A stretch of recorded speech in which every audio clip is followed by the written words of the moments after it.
আবু মাসুদ রাদিয়াল্লাহু তাআলা আনহু নবী সাল্লাল্লাহু আলাইহি ওয়াসাল্লাম কুকুরের মূল্য, জেনার বিনিময় এবং গণকের বকশিশ ভোগ করতে নিষেধ করেছেন। হাদিসটি ইবনে মাজাতে 2159 নম্বর রয়েছে।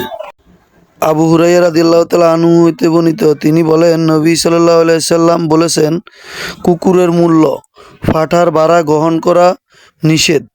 হাদিসটি ইবনে মাজাতে 2160 নম্বরে রয়েছে। আবু জুবায়র জাবির রাদিয়াল্লাহু তাআলা আনহু তিনি বলেন, রাসূল সাল্লাল্লাহু আলাইহি ওয়াসাল্লাম বিড়ালের মূল্য গ্রহণ করতে নিষেধ করেছেন, অর্থাৎ বিড়াল ক্রয় বিক্রয়, যেসব প্রাণী খাওয়া হারাম, ভক্ষণ করা হারাম, পালন লালন হারাম এবং এগুলো বিক্রয়ও হারাম। হাদিসটি 2160 নম্বরে রয়েছে ইবনে মাজাতে।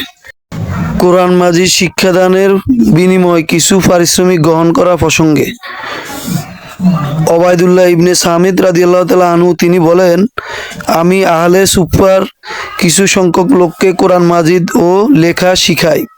তাদের একজন আমাকে একটি ধনুক উপহার দেয়। আমি মনে মনে বললাম, এটি তেমন উল্লেখযোগ্য মাল নয়। এটির সাহায্যে আমি আল্লাহর পথের তীর ও মারতে পারবো। আমি রাসূল সাল্লাল্লাহু আলাইহি ওয়াসাল্লামের নিকট বিষয়টি সম্পর্কে জিজ্ঞাসা করলাম। তিনি বললেন, তোমাকে জাহান্নামের জিঞ্জির পরানো হলে তাতে তুমি কি খুশি হতে পারলে? এটি তুমি গ্রহণ করো। অর্থাৎ কিছু গ্রহণ করা বিনিময়ে জাহান্নামের জিঞ্জির গ্রহণ করতে পারলে এটি গ্রহণ করার জন্য রাসূল বলছেন, এটি সম্ভব নয়। অতএব 2157 নম্বরে ইবনে মাজাহ হাদিসটি রয়েছে। তাই কোরআন মাজিদ শিক্ষা গ্রহণের বিনিময়ে কিছু গ্রহণ করা যাবে না। ওবায়দ বিন কাব রাদিয়াল্লাহু তাআলা আনহু তিনি বলেন, আমি এক ব্যক্তিকে কোরআন শিক্ষা দিলে সে আমাকে একটি ধনুক উপহার দেয়। আমি তা রাসূল সাল্লাল্লাহু আলাইহি সাল্লামের নিকট এসে উল্লেখ করলে তিনি আমাকে বলেন, তুমি এটি গ্রহণ করলে জানবে যে তুমি জাহান্নামের একটি ধনুক গ্রহণ করেছ। অতএব আমি তাকে ফেরত দিয়ে দিলাম। হাদিসটি ইবনে মাজাতে 2158 নম্বর রয়েছে।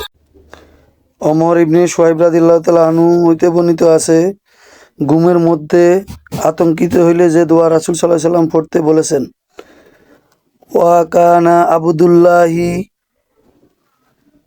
নু উমুরা ইউ আলিমাহা মান বালাগা মিন ওয়ালাদিহি ওয়া মান লাম ইয়াবলুগু মিনহুম কাতাবাহা ফি সাকি সুম্মা আলাকাহা ফি উনুকিহি।